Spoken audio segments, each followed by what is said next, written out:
So the Dolphins are heading into a very tough offseason with limited money and draft capital and almost half the roster heading into free agency. So there's going to be many holes on this team. But in this video, I've got the 5 biggest positions that the Dolphins are going to need to worry about heading into this offseason. 5 total positions on the list, and the first one being backup quarterback. It seems like it's the same situation with the backup every single season where we always have the best of the best. To his rookie season was Ryan Fitzpatrick. He was decent. 2 years ago was Jacoby Brissett. We know how that went. He was awful. Last year was, or this past season was Teddy Bridgewater. That was awful as well. Skylar Thompson played way more than we all thought he would. Nobody thought he would start multiple games, and nobody ever thought he would start a playoff game for us.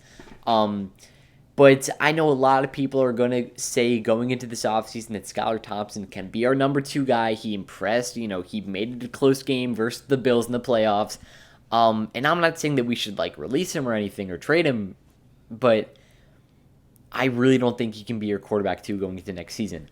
I love Tua, but it's clear that he's got that injury history. His rookie season, I don't think he had any injuries really, but he only played a couple games because he only was put in the starting lineup at the bye week.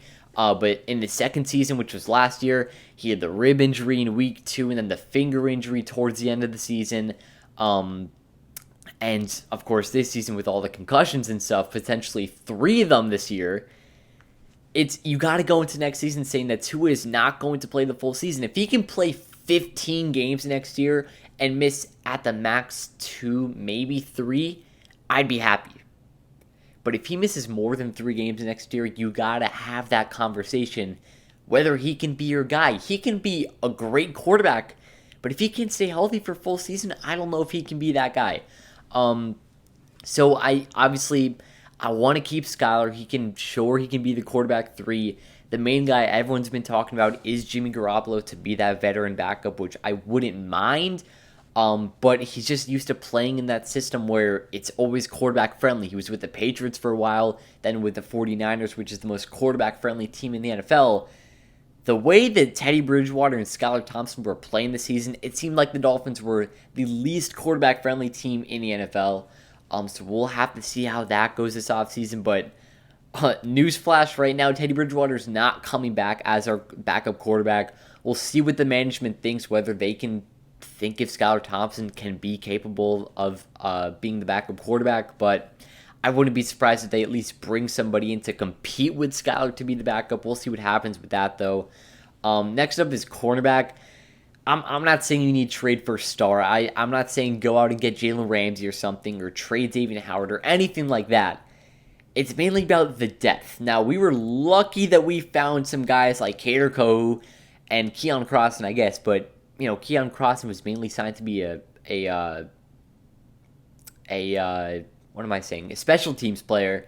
But he ended up playing corner a lot this season, and he wasn't, great, but he wasn't bad either. And we definitely needed him down the line with all the injuries that we had. Justin Bethel and Elijah Campbell, they were mainly safeties, and Justin Bethel was mainly a special teams player. They both played a lot of quarterback this season. Justin Bethel actually had a pick in the Steelers game. I don't think Elijah Campbell did much, but either way, they also had to play a lot, and that just shows all the injuries that we had. Noah Igbenogany was so bad that he was inactive for Justin Bethel, who isn't even a quarterback. But obviously, you got to find some more depth. I know you're going to have some guys back. You're going to clear up all that money with Byron Jones. Please say he'll be gone. Xavier Howard, he's getting older, but he's still making a lot of money, so you got to obviously keep him on the roster. You can't afford to lose him.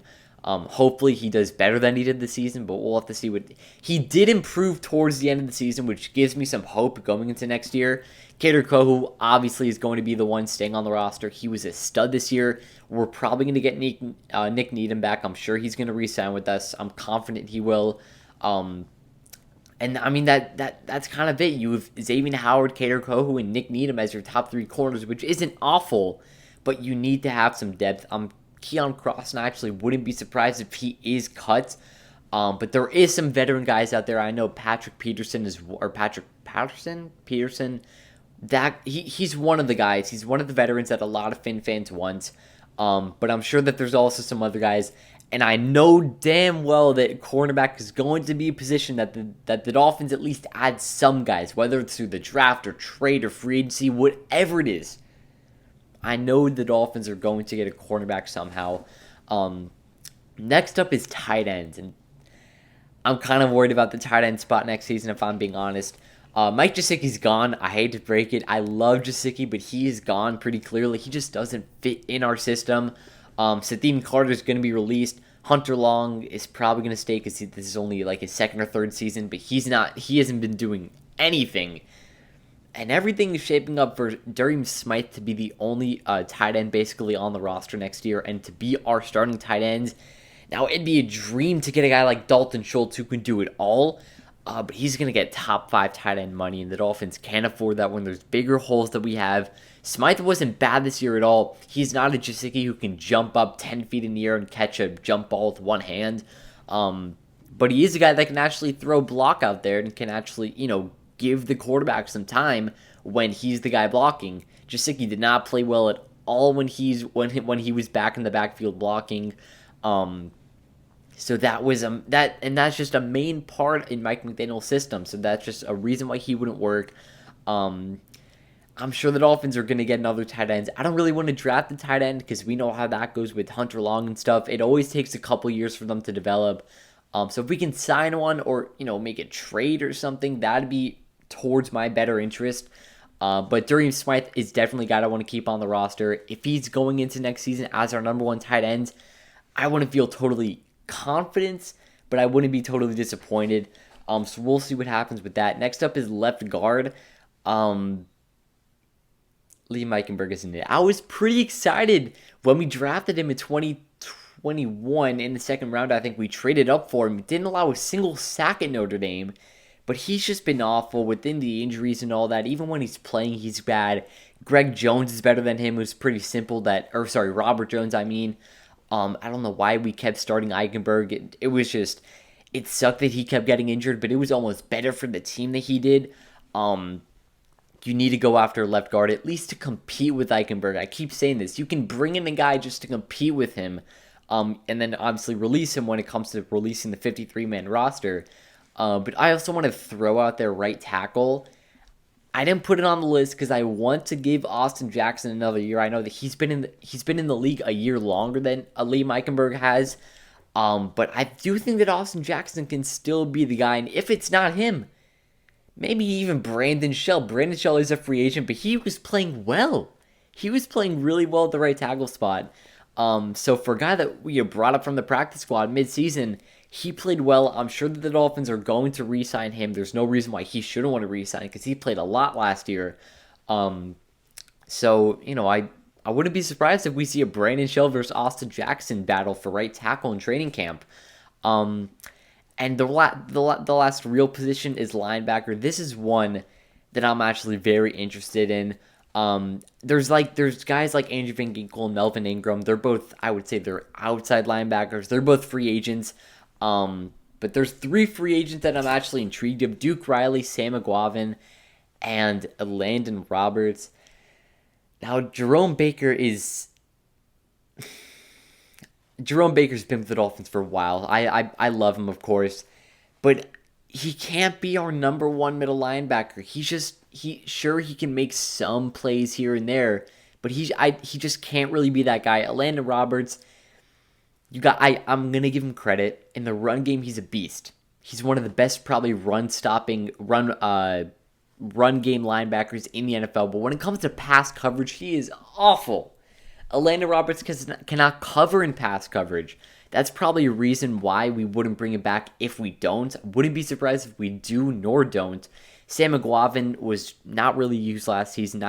Duke Riley was actually. He was used mainly in the 49ers game. Never going to forget this. On Christian McCaffrey, where he went off on the Dolphins. Brock Purdy was put in the game.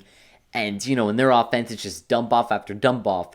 The ball's going to him. And they just still could not stop Christian McCaffrey.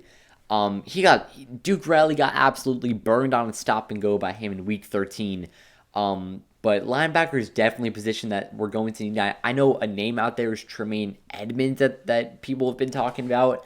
Highly doubt that just because he's going to want a ton of money. Um, but either way, the Dolphins are going to need to get a linebacker. Channing Tindall is also a name who we drafted last year. I think only played a total of like 13 snaps this year. Expect to see a lot more next season, especially against some dual threat quarterbacks. But linebacker is definitely a position that the Dolphins are going to need to go after. Middle linebacker especially, because Roquan Smith was a guy that I wanted, but was going to cost a lot of money, especially needing a new contract, which he got from the Ravens, and he's making the most money for a linebacker, I think, in the NFL right now. So it would have cost a lot, so I'm kind of glad that we did make that trade. But last but not least, we've got the running back spot. Raheem Mostert, Jeff Wilson, both are free agents. And I'm not. You need to re-sign at least one. I think that Raheem Mostert should be the guy to re-sign. You only sign him to a one-year deal because of the injuries he had in the past. But I mean, he missed one game this year, or two. He missed the 49ers game and the Bills game, and I know that those were like the two most important games of the season. But the bottom line is that he only missed 2 out of 18 games this year, which isn't bad at all. So you got to bring Mostert back. Wouldn't be surprised if you also brought Jeff Wilson back. I think it's more of whether he wants to come back and play. I wouldn't even say a limited role because he's probably getting a bigger role here than he would in with other teams. But I also wouldn't really be against the idea of drafting a running back. I forgot what draft picks the Dolphins have. I think you probably have like a second and a third or something. At least within the first couple rounds, maybe a fourth or something, or a fifth, something like that. I'm pretty sure that we do have a second, though. That's all I know for sure. So that wouldn't be a terrible spot to pick a running back at. So if you don't bring back either one or possibly both those guys, then you always have the draft, because I know the draft has a lot of good running backs this year, especially the guy from Texas, Bijan Robinson, I'm pretty sure, but he could be a late first-round pick. We'll see what happens with that, though. Dolphins have a lot to talk, a lot to worry about this offseason. Big offseason for Chris Grier, because next year could be a make-or-break year for him and McDaniel and Tua and a lot of different guys. So we'll see what happens with that, though. Offseason's coming up. Obviously, a lot of videos will be coming. But that'll wrap up. Hope you guys enjoyed. Have a great day. Peace.